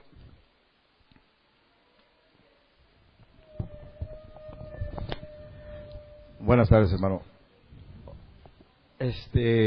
Hay una pequeñita disensión con respecto a lo que hablaste acerca de la ira. Uh-huh. Yo considero que Moisés, de hecho por 3 pecados de ira, no se le concedió entrar a la tierra prometida. El primer pecado que cometió fue cuando se llenó de ira y mató al egipcio. El segundo, los 3 pecados que cometió, ese de aventar las tablas al suelo, pues fue un pecado. Y golpear la roca. Y golpear la roca. Son los 3 pecados que la palabra nos enseña de Moisés, ¿verdad? Mas, sin embargo, no considero que Moisés haya sido un hombre iracundo, ¿verdad? Cometió 3 pecados y de alguna manera Dios nos enseñó a todos de lo que es el pecado de ira, porque tú dijiste que levante la mano quien crea que no es pecado la ira. Entonces la ira, algo así dijiste, o levante la mano quien crea que la ira es un pecado. Y la ira es un pecado, hermano. Y tú comentaste que no era pecado, uh-huh, porque tomaste como base un pasaje de Efesios que dice airados. La palabra airado no se está refiriendo a que te llenes de ira. La palabra airados en el griego ahí está refiriéndose a la palabra timos, que habla enojo. uh-huh. Por eso dice, no se ponga el sol sobre tu timo. O sea, ya cuando te ciega el enojo, caes en la ira. Entonces, porque, ¿cómo puedes entonces tú explicar la palabra que en la ira del hombre no opera la justicia de Dios? Okay. O uno de los requisitos en Tito, capítulo 1, creo que está en el versículo 7, uh-huh, que habla que... no iracundo. Así es, no iracundo. Entonces la palabra iracundo es orgos, no timos. Entonces creo yo, ¿verdad? Mi punto de vista, que, perdóname hermano, pero la ira sí es un pecado. Okay. Yo preguntaría primero, ¿qué es la ira? ¿Cómo podría definir la ira? El pasaje que tú mencionaste, ¿verdad? Cuando te ciega el enojo. Okay. Cuando te ciega el enojo, y de hecho la etimología dice que la palabra orgos es cuando pasas de timos a orgos, en donde el timos se transforma en violencia. Uh-huh. Si te fijas, los tres pecados de Moisés, su timos se transformó en orgos, o sea, se transformó en violencia. Uh-huh. ¿Me entiendes? Entonces, creo que eso nos explica que es muy diferente el enojo a la ira. La ira te ciega y te lleva a cometer hasta el mismo crimen. Usted comenta que la ira se puede volver en violencia, ¿verdad? Sí. Pasa de una emoción a la práctica. A la práctica violenta. Uh-huh. O te puede llevar. Ok. Por eso cuando dice airaos pero no pequéis, el punto es que la violencia sería el pecado, ¿verdad? Pero hablar de la ira, la emoción que Jesús experimentó cuando volcó las mesas, Jesús no pecó. Bueno, ahí habla de celo. Bueno, pero esa emoción que cuando vemos lo que es la justicia de Dios, Dios es justo y por consecuencia Dios tiene ira. Sí, sabemos, igual y Dios mata. Ahora, es más, sí, nadie mata más que Dios. Lo quiero usar para explicar. La justicia y la ira son atributos comunicables de Dios. Debemos de ser justos. Y si somos justos por consecuencia, debiésemos experimentar la ira. Ahora, nosotros, humanamente hablando, jamás vamos a experimentar la ira divina en nosotros, porque somos imperfectos. Acuérdate que dice hijos de ira. Sí, los que van a recibir la ira de Dios. Lo que yo estoy comentando es que si es un atributo comunicable y estamos llamados a ser justos, y la ira es una consecuencia de la justicia, el justo, lo que Dios, cuando dice la Escritura que Dios ama lo recto y aborrece lo malvado, ese aborrecimiento es la forma en que se expresa la ira de Dios, la consecuencia de amar lo recto.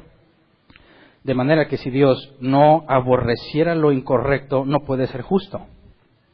Eso es lo que yo uso como referencia. Si nosotros estamos llamados a imitar a Cristo y ser como Dios en cuanto a los atributos comunicables, y somos llamados a ser justos, necesariamente hablando, debiésemos experimentar la ira. Reconozco que nosotros siempre va a ser imperfecta. Pero no fue ira en Jesús, hermano. Jesús dice celo. Ok. Porque en Salmo ¿Cómo 37 se expresa? Dice, desecha la ira. Bueno, cuando dice la Escritura que Dios es un Dios celoso, ¿cómo entiende ese celo? No, yo creo que los atributos de Dios no los podemos aplicar a Jesucristo. Por ejemplo, Dios dice que el que tiene al Hijo de Dios, el amor del Padre está sobre él. El que rechaza al Hijo de Dios, claro, Dios tiene ira. Como Dios es el ser quien más ha matado gente. Ni Satanás le llega a la 10ª parte.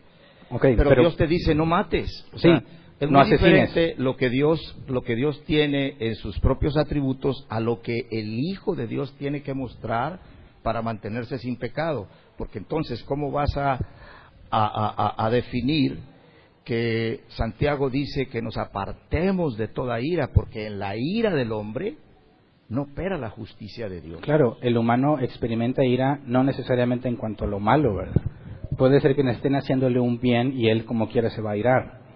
Por eso yo estoy haciendo una distinción entre la ira que viene de la justicia. Y por eso voy al caso de Jesús. Jesús, cuando volca las mesas, se está cumpliendo la profecía que decía: el celo de tu casa me consume. Y el celo de tu casa me consume, ¿de qué está hablando? ¿A qué se refiere con que se consume? Cuando la NBI nos traduce como ira, Moisés ardió en ira, dice que su ira fue consumada, o la palabra es derretida, como la cera. Lo que está hablando es de una emoción interna por aborreciendo lo malo que se está haciendo. Y eso pues, necesariamente proviene de la justicia. No puede provenir de la maldad. Sería contraria a la maldad. Y esa ira debiese experimentarla todo hijo de Dios aborreciendo lo malo. Y es por eso que esa ira que proviene de consecuencia de la justicia no puede ser pecado. Reconozco que el hombre se llena de ira por muchísimas cosas. Y es pecaminoso que explote esa ira porque la sopa no está caliente o porque alguien dijo algo agresivo. Pero los frutos del Espíritu, hermano, ahí habla, y los frutos de la carne. No podemos llamarle a lo malo bueno y a lo bueno malo, hermano. La ira es un pecado porque lo define bien claramente Pablo ahí en Gálatas 5, que uno de los frutos de la carne es la ira. Okay, ¿cuál es la distinción entre la ira del hombre y la de Dios? Pues es muy diferente. Basado en la justicia. Es muy diferente, pero nosotros no podemos tener la ira de Dios. Es muy diferente, pero explíqueme en qué, por favor. Pues los atributos de la soberanía de Dios, Dios en su soberanía. La soberanía es otro atributo, ¿verdad? O sea, es otra forma de expresar la omnipotencia. Pero en cuanto a la ira, cuando alguien se arde en ira ante la maldad, y la ira de Dios ante el pecado, ¿dónde está? ¿Cuál es la diferencia, bíblicamente hablando? Pues entonces los traductores nos pusieron mal la palabra ira. Bueno, si nos señala la ira como pecado. Con todo respeto, no estoy cuestionando a los traductores, le estoy diciendo una pregunta directa con una respuesta simple. la diferencia entre estas iras?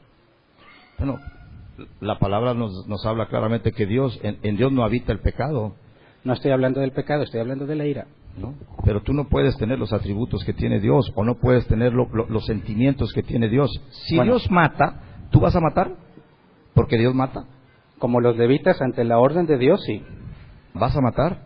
¿Qué hicieron los levitas cuando Dios le ordenó? La palabra de Dios dice que ames a tu enemigo. ¿Y la justicia? Pedro lo quiso matar, a Malco. ¿Y la espada que portan los gobernantes? ¿Y los que apedrearon al primer hombre que violó el día de reposo? En pocas palabras, tú consideras que la ira no es pecado. Partiendo de la ira como aborrecer lo malo, no puede estar ligada al pecado, y es parte del atributo comunicable de Dios. Mi base, y por eso la pregunta es que si Dios aborrece lo malo porque Él ama lo bueno, y nosotros llegamos a aborrecer lo malo por amar la palabra de Dios, no estamos infringiendo la ley de Dios, no estamos cayendo en pecado. Sería una consecuencia natural de amar lo bueno. Proverbios dice que la ira enceguece. Yo creo que es de acuerdo, dice Filipenses. Voy a poner un ejemplo al extremo. Usted ve que están violando a un niño. ¿Qué emoción siente? Y preguntaría si es pecaminosa. Bueno, hay un enojo y obviamente si tengo el celo de Dios, aborrezco, pero no quiere decir que voy a ser iracundo. Fíjese bien. Y voy a parar. Está usando las mismas palabras que yo usé. Sí, pero emoción, no estoy diciendo lo que hizo, esa emoción al ver semejante atrocidad, usted dice, el celo me consumiría, lo aborrezco, esa es la definición de ira. Y no puede ser pecaminosa porque estoy viendo una atrocidad. Pero una cosa es que digas, aborrezco el pecado, y otra cosa que digas, tengo ira sobre el pecado. O sea, creo que son términos para diferentes objetivos. Hay que distinguir la emoción de la práctica. Bueno, perfecto. Bueno, okay. ¿Ahí hay otra pregunta? Buenas tardes. Buenas tardes. Yo creo que la ira del hombre siempre y cuando estén en contra, o sea, si es porque está algo en contra de Dios, es como dice la Biblia, es justa, es buena. O sea, si el hombre tiene ira por algo que está en contra de Dios o de su voluntad, entonces no se puede decir que sea pecado o una ira mala. Es que ahí habríamos entonces de la razón de esa ira, ¿verdad? Por ejemplo, si yo veo que están violando a un niño, es imposible que si yo me digo hijo de Dios, no explote dentro de mí la ira hacia semejante maldad. Que yo puedo errar al momento de dejarme llevar por esa emoción, y eso es, claro, fácilmente demostrable, ¿verdad? El problema es lo que hacemos cuando experimentamos esa emoción. Por eso, incluso al experimentarla nunca va a ser perfecta como Dios lo hace. Pero mi argumento es que ante semejante maldad yo no puedo permanecer ecuánime. Tiene que haber algo dentro de mí que me consume. Y eso no puede provenir del mal, porque es precisamente en contra del mal. Si alguien hiciera daño a una de mis hijas, voy a ardiendo en ira por lo que están haciendo si es una injusticia. Y estamos llamados a refrenarnos y dejar a Dios la venganza. Pero esa emoción, me parece, o ya es mi argumento, es parte de experimentar el atributo comunicable de la justicia que como consecuencia lleva a ese aborrecimiento. Entonces, pero si yo me enojo porque me están haciendo algo que no me gusta, simplemente sin necesariamente ser algo malo, bueno, eso es parte de mi naturaleza pecaminosa, y esa sería una ira equivocada, ¿verdad? No podríamos hablar de que estamos imitando a Dios. Así es. Gracias. ¿Alguien más? ¿No? ¿En línea? ¿Sí hay? Sí, buenas tardes. Dice, ¿crees que el término interceder solo puede aplicar para pedir misericordia o algo a favor por alguien más? ¿O puede ser aplicado para invocar justicia sobre los actos pecaminosos de ese alguien? Okay. Sí, tenemos en Apocalipsis las almas de los que fueron decapitados diciendo, ¿hasta cuándo, Señor Dios soberano, juzgarás a los que habitan en la tierra? El apóstol Pedro decía que Dios les daría no me acuerdo si es Pedro o Pablo, Dios le daría su merecido al que nos hace sufrir. el hecho de que anhelemos que Dios haga justicia no es algo malo. Y no puede ser intercesión porque no estoy pidiéndole un bien al pecador, ¿verdad? Es decir, si nosotros vemos, por ejemplo, la matanza de los cristianos en otras partes del mundo, y uno dice, Señor, ¿hasta cuándo vas a hacer justicia? ¿Hasta cuándo vas a venir y poner orden en todo esto? Si te fijas, no estoy intercediendo por ellos, sino que estoy pidiendo que Dios intervenga y haga lo que hizo con los israelitas, los 3,000 israelitas que murieron, porque no se arrepintieron de su pecado. Pero eso ya no cabe en la definición de interceder. Interceder es pedir algo bueno para alguien o que no se le dé lo malo que merece. Pero si yo digo, Señor, dale justicia, eso ya no es intercesión. Eso es pedirle a Dios que haga algo que corresponde a su naturaleza, aún en contra de ellos. Entonces, es a veces lo opuesto. Ok. Otra pregunta dice, la generación que se arrepintió pero que murió, entonces no fue salva, o solo les quitó la vida pero fueron salvos. Pablo nos enseña que toda esa generación, bueno, el autor de los Hebreos nos dice que no entraron al reposo de Dios. Moisés no entró a la tierra prometida, pero tenemos evidencia de él hablando con Jesús en la transfiguración, ¿verdad? De que eran elegidos por Dios, Moisés. Entonces, cuando nos dice la Escritura que esa generación no entró al reposo de Dios, no está hablando de la tierra prometida per se, sino del reposo del cual nosotros los cristianos esperamos todavía, ¿verdad? Entonces, la maldición de caer ahí me parece que nos puede llevar a concluir que no fueron elegidos para salvación. Y obviamente no todos, ¿verdad? Porque los descendientes, aunque entraron a la tierra prometida, aún ellos no todos eran salvos. Entonces, quizás podríamos meternos en situaciones difíciles de asegurar que cada uno de los israelitas que murieron en el desierto eran no elegidos, porque no se nos da información, pero en un sentido general podríamos concluir que la gran mayoría de ellos, considerando que pudiera haber una excepción, no eran elegidos por Dios por lo que sucedió. ¿Hay más preguntas? Ya se terminó el tiempo. Bueno. Ok, ¿hay avisos? Ok, gracias.